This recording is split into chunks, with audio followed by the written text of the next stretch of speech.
لا حول ولا قوة إلا بالله العلي العظيم. أعوذ بالله من الشيطان الرجيم. بسم الله الرحمن الرحيم.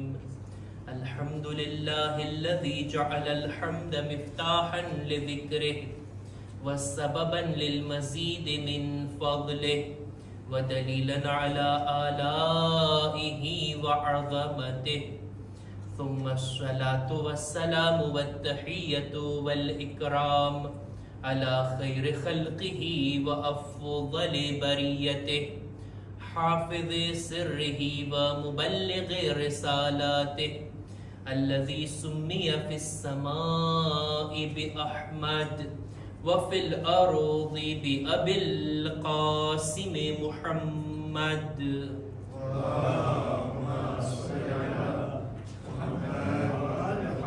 وعلى أهل بيته الطيبين الطاهرين المعصومين المظلومين ولعنة الله على أعدائهم أجمعين. أما بعد فقد قال الله سبحانه وتعالى في كتابه الكريم. بسم الله الرحمن الرحيم. تبارك الذي بيده الملك وهو على كل شيء قدير الذي خلق الموت والحياة ليبلوكم أيكم أحسن عملا وهو العزيز الغفور. صلوات بر محمد و آل محمد.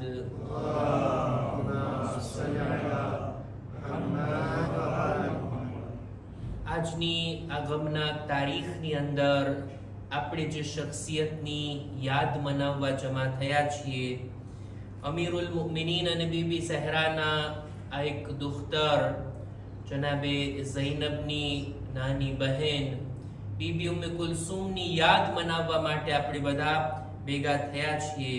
અમુક હસ્તીઓ એવી હોય કે જે કોઈ ખાસ બનાવની સાથે જોડાઈ જાય તો એમની અઝમત ઓર વધી જાય.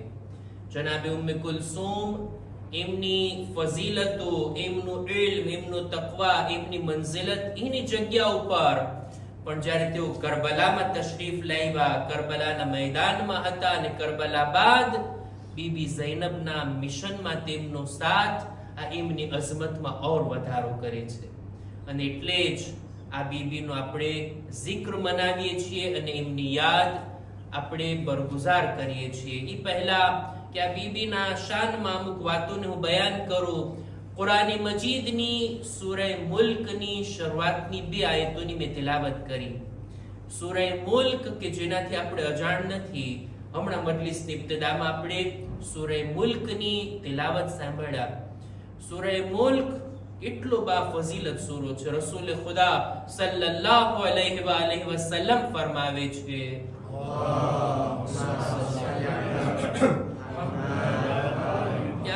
સૂરે મુલ્કની જે કોઈ તિલાવત કરે ને જાણે એમ કે શબે કદ્રના રાતના જાયગો હોય એટલી ફઝીલત પોતે મેળવી લે છે. સૂરે મુલ્ક એક એવો સૂરો છે કે રસૂલ ફરમાવે છે, વદત્તુ અન યકૂન ફી કલ્બિ કુલ્લિ મુમિન, મારી તો તમન્ના છે કે દરેક મુમિનના દિલમાં સૂરે મુલ્ક હોય, એટલે કે એને અવારનવાર પડતા હોય, યાદ રહી ગયો હોય, હિફ્ઝ હોય. પાંચમા ઇમામની હદીસ છે કે સૂરે મુલ્ક પડનાર વારંવાર જે કોઈની તિલાવત કરે ને અઝાબે કબ્રથી મહફૂઝ રહે છે.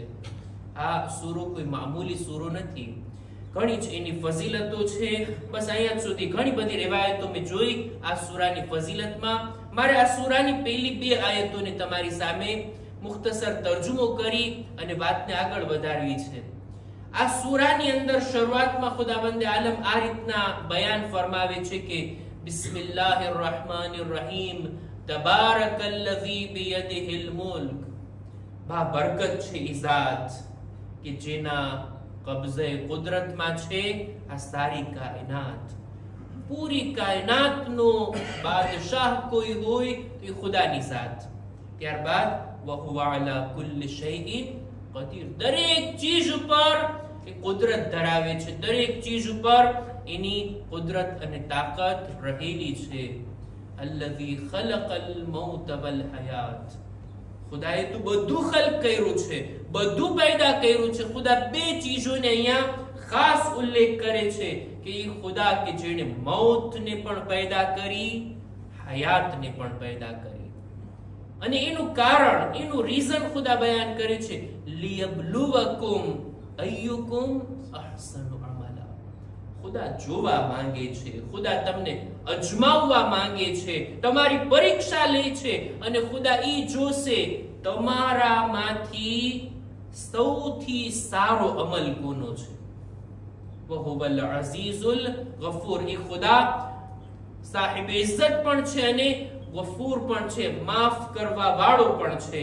આ આયતની અંદર, આ આયતના બે જુમલાઓની અંદર બે શબ્દો કે જે ખાસ આપણી તવજ્જો એના ઉપર રાખવી જોઈએ, અને તે છે અહસનુ અમલા. અમલ, અને ઈ પણ સારામાં સારો અમલ, બેહતરીન અમલ, ખૂબસૂરત અમલ. ખુદા એના માટે આપણી આઝમાઈશ કરે છે, આપણને અજમાવે છે.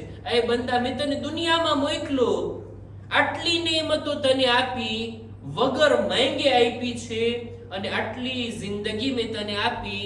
એ જિંદગીના ખુલાસામાં અંતમાં તું શું લઈને આવ્યો? ખુદા એ નહીં જોવે કેટલું લઈને આવ્યો, ખુદા એ જોશે કેવું લઈને આવ્યો. હદીસની અંદર આ આયતના અનુસંધાનમાં, હદીસમાં મુફસ્સલ માસુમીનની રિવાયતો આપણને મળે છે કે આ આયતની અંદર ખુદા એમ નથી ચાહતો અક્સર અમલા, કોનો અમલ વધારે છે. ના, વધારે ક્વોન્ટિટી ઉપર નહીં, ભાર મૂકવામાં આવ્યો છે ક્વોલિટી ઉપર. અહસનુ અમલા, બેહતરીન અમલ કોનો છે, સારામાં સારો અમલ કોનો છે. અમલ ઘણાના હોઈ શકે, બહુ વધારે, એટલી ઇબાદતો, એટલી નેકીઓ, એટલા નેક કામો, એટલા સારા સારા કામો. વધારે હોવું કાફી નથી. જોવામાં આવે કે એમાંથી સારું કયું છે, બેહતરીન કયું છે, ખુદાને પસંદ આવે એવા કામો કેટલા છે. એને કહેવાય અહસનુ અમલા. રસૂલ ખુદા સલ્લલ્લાહુ અલૈહિ વ આલિહિ વસલ્લમ એમનાથી પૂછવામાં આવ્યું, યા રસૂલલ્લાહ, અહસનુ અમલ એટલે શું? ખુદા આપણાથી બેહતરીન અમલ ચાહે છે એટલે શું? કોનો અમલ બેહતર છે?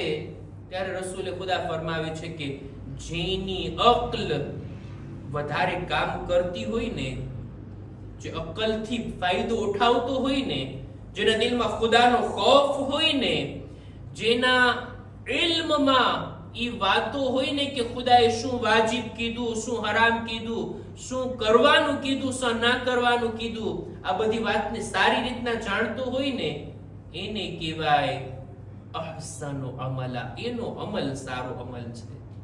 ભલે એના મુસ્તહબ અમાલ ઓછા હોય, પણ એની ઇબાદતો જો ખુદાના ખૌફ સાથે હોય, અકલમંદી સાથે હોય, બરાબર ઈ જાણીને હોય કે ખુદા મારાથી શું ચાહે છે, શું કરવાનું કીધું, શું નથી કરવાનું કીધું, એની જાણકારી સાથે હોય, આ માણસનો અમલ છે અહસનુ અમલ.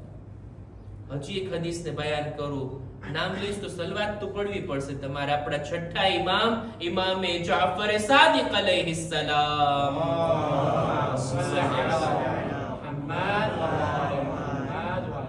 એમને આપણે સાથે મળીને પડ્યું. હું પણ પડું, તમે પણ પડો. જો કોની અવાજ ભારી છે, અલ્લાહુમ્મા સલ્લી અલા મુહમ્મદ વ આલિ મુહમ્મદ. તમે કહેશો મારી પાસે માઇક છે એટલે જોરથી છે. ના, એના કરતા જોરથી તમે લોકો સલવાત પડી શકો છો. હજી એકવાર બાવાસે બુલંદ સલવાત.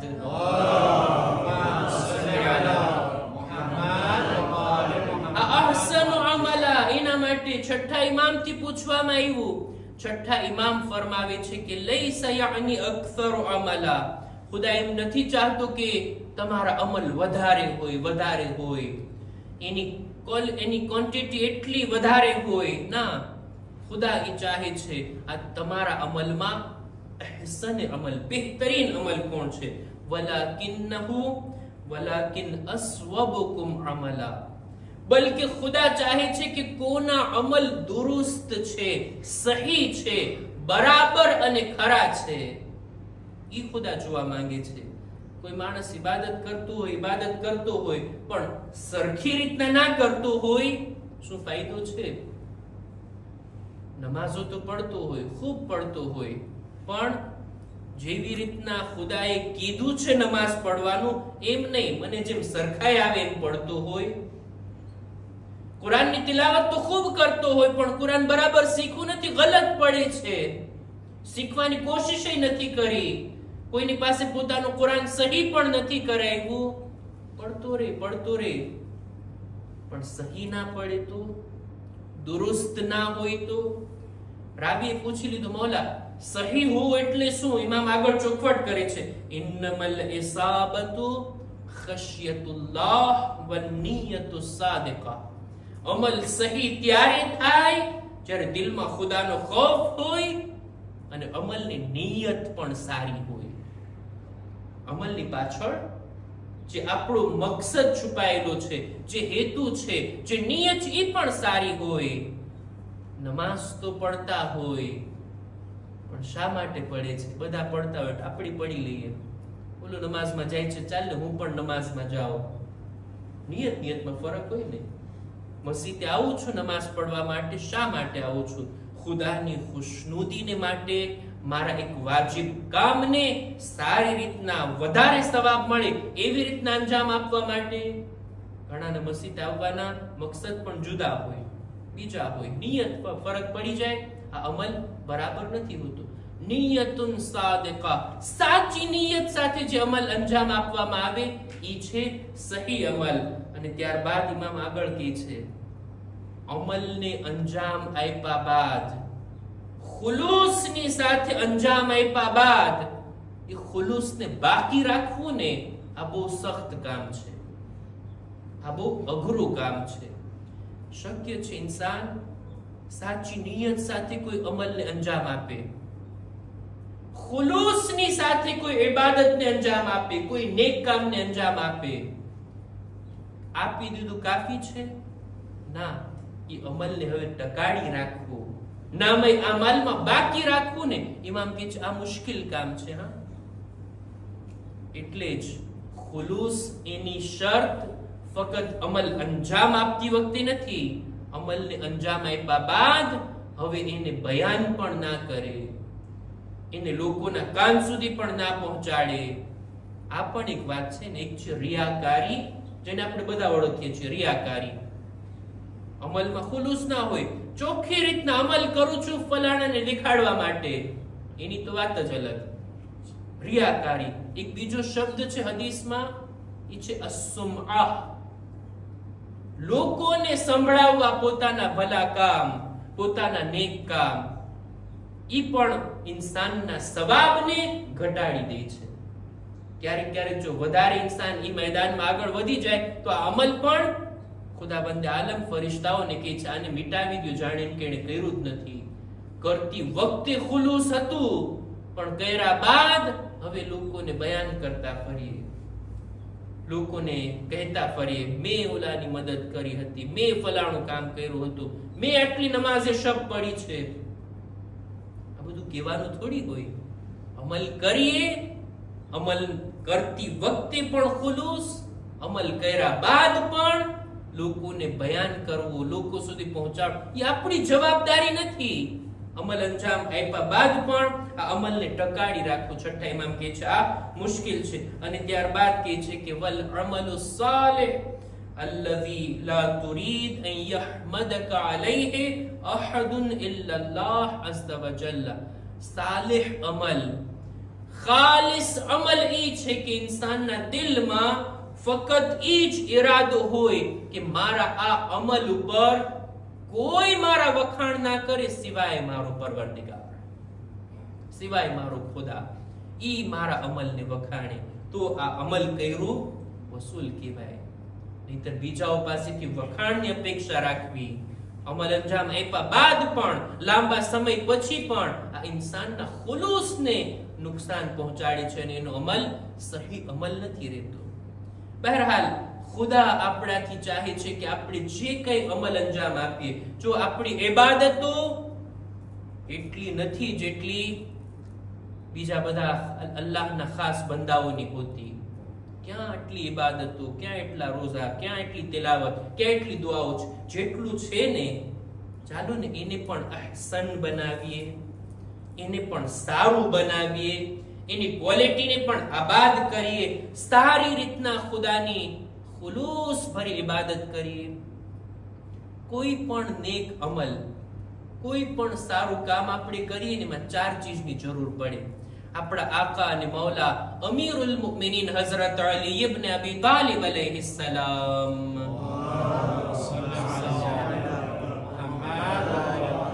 પોતાની એક હદીસની અંદર ફરમાવે છે કે અરબઉ ખિસાલિન તુઈનુલ મર'a અલલ અમલ. 4 કામો એવા છે, 4 ચીજો એવી છે જે ઇન્સાનને અમલ કરવામાં મદદરૂપ થાય. સૌથી પહેલી ચીજ અસ્સિહા, તંદુરસ્તી.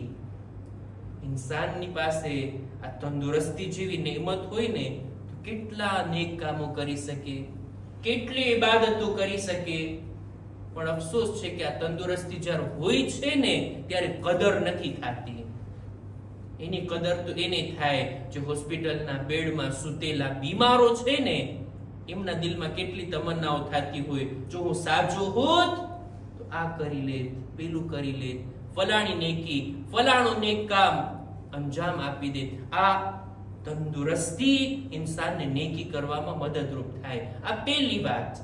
બીજું વલ ગિના, માલદાર હોવું. ઇન્સાનની પાસે એટલો માલ હોય કે પોતે કોઈનો મોહતાજ ના હોય, પોતે પોતાના પગ ઉપર ઊભો હોય, પોતે જરૂરતમંદ અને ફકીર ગરીબ ના હોય. આવી હાલતને કહેવાય ગિના. ઇન્સાન જો ખાતું પીતું હોય, અલ્લાહની બધી નેમતો એની પાસે હોય, કોઈની પાસે હાથ ના ફેલાવો પડતો હોય, આવી હાલત હોય તો ઈ પણ ઇન્સાનને અમલ કરવામાં મદદરૂપ થાય. નહીતર ઇન્સાનને ખાવા પીવાના જ વિચારમાં એનો મગજ મશગુલ હોય, ક્યાંથી ઇબાદતો કરી શકે? કોઈ ગરીબ અને ફકીર હોય, પેલી જરૂરતો પણ એની પાસે પૂરી કરવાની કેપેસિટી ના હોય, ક્યાંથી નેકીઓ અને નેક કામો અંજામ આપી શકશે?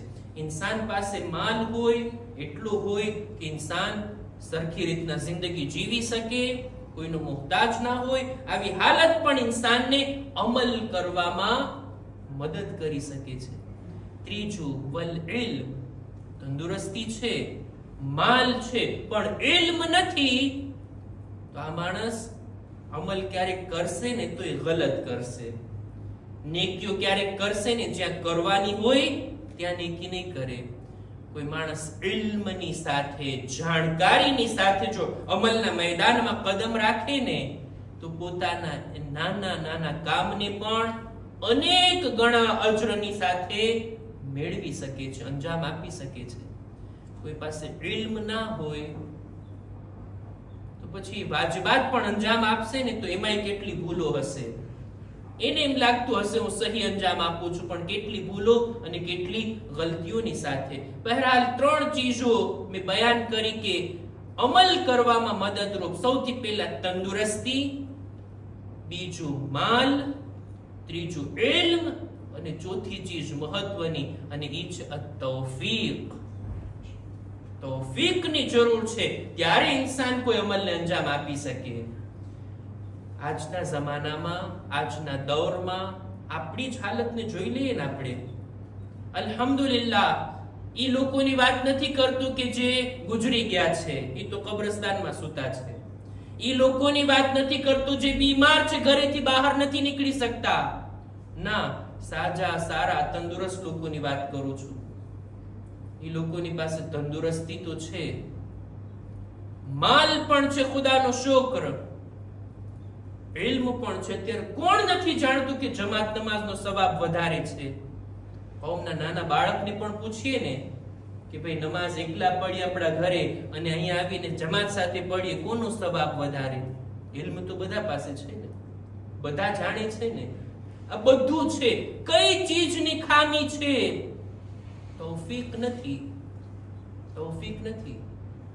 શબે જુમાનો દિવસ, આમ દિવસોમાં પણ નમાઝે જમાતમાં આવવું એનો વિચાર જ નથી ને, આપણા ટાઈમ ટેબલમાં હોતું જ નથી ને કે આ અઠવાડિયામાં આટલી વખત મારે જવાનું છે, નમાઝે જમાતમાં શિરકત કરવી છે. નહીં, તૌફીક નથી. આની માંગણી કરવાની જરૂર છે. હું દુઆ ગુજારું છું ઈ લોકો કે જેઓ નમાઝે જમાતમાં આવે છે, ઇમામના ઘરને આબાદ કરે છે, ખુદા એમના ઘરને પણ આબાદ રાખે.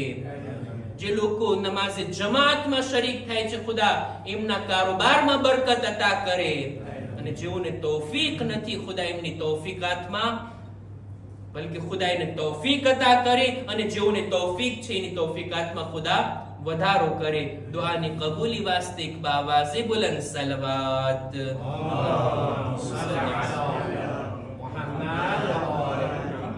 આ બીબી કે જેમનો જિક્ર આપણે મનાવવા જમા થયા છીએ, આવી હસ્તીઓના તવસ્સુલથી આપણે ખુદા પાસેથી તૌફીક માંગીએ. અહેલે બેતના ઘરાનાની આ હસ્તીઓ કે જેમની ખુશીની કે ગમની મુનાસિબત હોય, અલ્હમ્દુલિલ્લાહ એટલી તો તૌફીક છે કે આવી મુનાસિબતોમાં આપણે આવીએ છીએ ઇમામ બારગાહમાં. એક રિશ્તો, એક સંબંધ અહેલે બેત સાથે આપણો જોડાયેલો રહે છે આવી મુનાસિબતોની અંદર.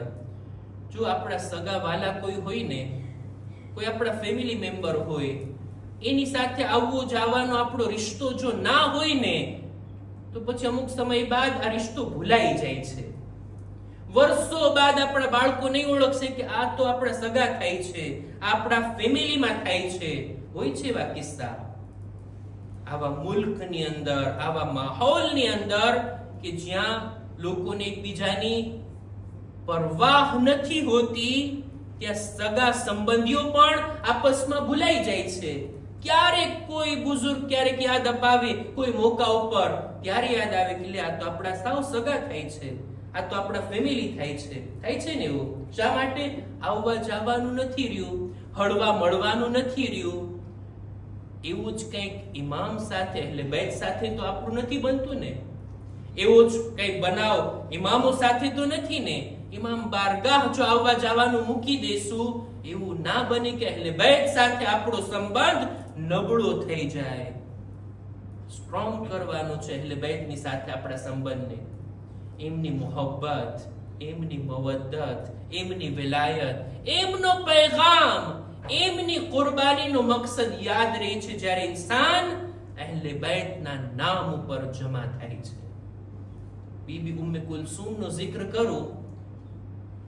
મરહૂમ શેખ મુફીદ પોતાની કિતાબમાં લખે છે અલ ઇરશાદની અંદર કે અમીરુલ મુમિનીનને દીકરા અને દીકરીઓ બધા મળીને 27 ઔલાદ હતી, જેમાંથી બીબી ઝહરાથી જે ઔલાદ જે દુનિયામાં આવી, જિંદા રહ્યા, જેમની જિંદગી આ દુનિયામાં પસાર થઈ, એ 4 હસ્તીઓ હતી.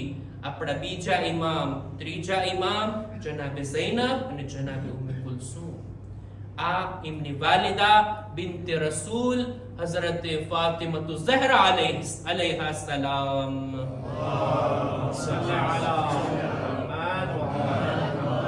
જનાબે ઉમ્મે કુલસુમ, એમનો કિરદાર, એમનો રોલ આપણને ખાસ યા તો કરબલાના બનાવની અંદર મળે છે અથવા કરબલાની પહેલા. બંનેનો હું જિક્ર કરું.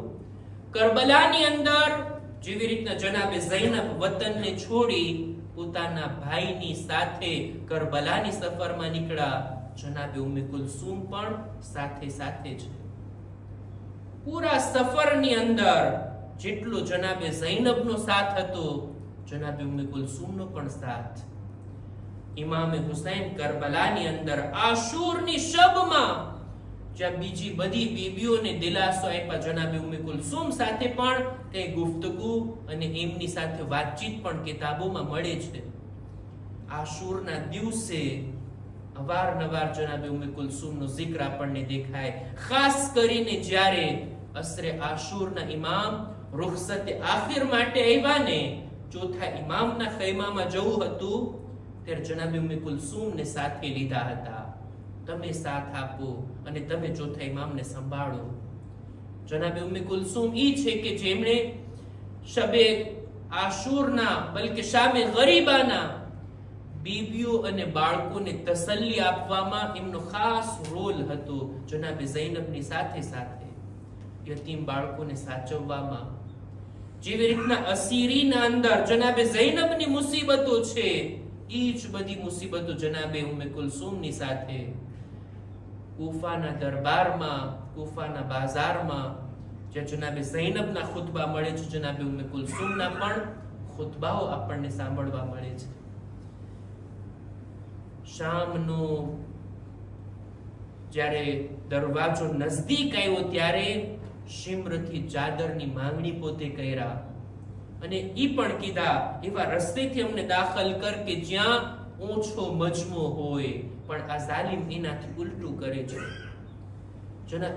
જનાબે ઉમ્મે કુલસુમ ઈ છે કે કૈદખાનામાં જ્યારે જનાબે સકીનાની શહાદત થઈ ગઈ ને, સૌથી વધારે શદીદ ગિરિયા જનાબે ઉમ્મે કુલસુમ ના હતા.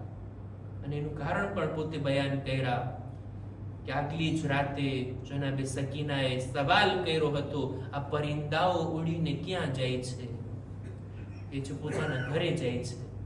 સકીનાએ ત્યારે વતનની તમન્ના કરી હતી અને આ બાબત જનાબે ઉમ્મે કુલસુમને વારંવાર યાદ આવતી અને જનાબે ઉમ્મે કુલસુમ શદીદ ગિરિયા કર્યા. અને એમનો રોલ જ્યારે આ લૂંટાયેલો કાફિલો ફરી પાછો વતન પલટે છે ને, ત્યારે એક મરસીઓ કીધા છે જનાબે ઉમ્મે કુલસુમ. હમણાં નોહાની અંદર પણ આપણે સાંભળ્યા કે જનાબે ઉમ્મે કુલસુમનો આ મરસીઓ લગભગ 40 જેટલા શેર છે માલી સિબ્તૈનની અંદર કે જનાબે ઉમ્મે કુલસુમ આ રીતના શરૂઆત કર્યા જ્યારે મદીનાની દિવાલો દેખાણીને કે મદીનત જદ્દિના લા તકબલીના, એ નાના મદીના અમારા આવવાને તું ન કબૂલ કર.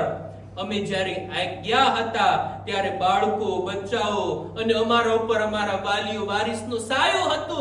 અત્યારે અમે આવ્યા છીએ તો લૂંટાઈને આવ્યા છીએ. એટલા ગમને લઈને તારા અંદર અમે દાખલ થઈએ છીએ. આ બધા મરસિયાના શબ્દો જનાબે ઉમ્મે કુલસુમના આપણને મળે છે. આ હતું કરબલામાં એમનો રોલ. અને કરબલાની પહેલા અમીરુલ મુમિનીનની શહાદતની તારીખ 19મી માહે રમઝાનની શબમાં મૌલા પોતાની આ દીકરીના મહેમાન હતા. એમના ઘરે રાત ગુજાર્યા. મૌલાની આખરી રાત કેવી પસાર થઈ આખી રિવાયત જનાબે ઉમ્મે કુલસુમ બયાન કર્યા છે કે મારા બાબાની હાલત શું હતી, કેવી રીતના ઇબાદત કરી રહ્યા હતા, કેવી રીતના તેઓ ઇફતાર કર્યા, કેવી રીતના નમાઝે શબ પડ્યા અને નમાઝે ફજર માટે મસ્જિદે રવાના થયા. જ્યારે પોતાના બાબાને જખ્મી હાલતમાં જોયા, જનાબે ઉમ્મે કુલસુમ મૌલા અલીની બાજુમાં હતા. જ્યારે મૌલા અલીને ઘરે લાવવામાં આવ્યા, એમના જખ્મ પર નજર પડી. જનાબે ઝૈનબ ઉમ્મે કુલસુમ ગિરિયા કરવા લાગ્યા, રડવા લાગ્યા. એવામાં જ ઉમ્મે કુલસુમ જોયે છે કે ઇબ્ને મુલજિમને પકડીને લાવવામાં આવ્યો. ત્યારે જનાબે ઉમ્મે કુલસુમ ઇબ્ને મુલજિમને કહે છે, એ જાલિમ, એ લઈન, તે મારા બાબાને જખ્મી કર્યા, પણ મારા બાબાને શિફા મળી જશે, મારા બાબા સારા થઈ જશે, એમને સેહત મળી જશે. ઇબ્ને મુલજિમ કહે છે, ના, હરગિઝ એવું નહીં થાય. 1000 દિરહમની મેં આ તલવાર લીધી છે અને એને ઝહેરની અંદર ડુબાડીને આ જખ્મ મેં લગાડ્યો છે. જો તલવારનો જખ્મ ભરાઈ જાય તો આ ઝહેરનો અસર એનાથી અલી બચી નહીં શકે. પોતાના બાબાના આ જખ્મને જોઈ અને ઉમ્મે કુલસુમના દિલ પર શું વીતી હશે. દીકરી જ્યારે પોતાના બાબાના જખ્મી માથાને જોતી હશે, એમના શહીદ થવાના મંઝરને જોતી હશે, શું એમના દિલ પર વીતતું હશે. હું અર્ઝ કરીશ, એ બીબી ઉમ્મે કુલસુમ, અત્યારે હિજરી સન 40 ના મદીનામાં, કૂફામાં તમે તમારા બાબાના એક જખ્મને જોયા, એમની શહાદતને જોયા, પણ એ ઉમ્મે કુલસુમ તમે આગલી રાતના તમારા બાબાને મહેમાન નવાઝી કર્યા, એમના માટે સુફરો તૈયાર કર્યા. કરબલામાં તમે જોશો એક દીકરી પોતાના બાપને કેવી હાલતમાં રૂખસત કરશે. 3 દિવસના ભૂખ્યા પ્યાસા પોતાના બાબા. સકીનાએ એક જખ્મ નહીં, અનેક જખ્મ આકા હુસૈનના બદન પર જોયા. અને એ ઉમ્મે કુલસુમ, તમે તમારા બાબાના જનાઝાથી આસાનીથી રૂખસત થયા, પણ હાય સકીના, જેને તાઝિયાના મારીને પોતાના બાબાની લાશથી જુદા કરવામાં આવ્યા, સકીનાને તમાચા લગાડવામાં આવ્યા. અલા લઅનતુલ્લાહ અલલ કૌમિઝ ઝાલિમીન وسيعلم الذين ظلموا أي منقلب ينقلبون إنا لله وإنا إليه راجعون. ماتم حسین یا حسین.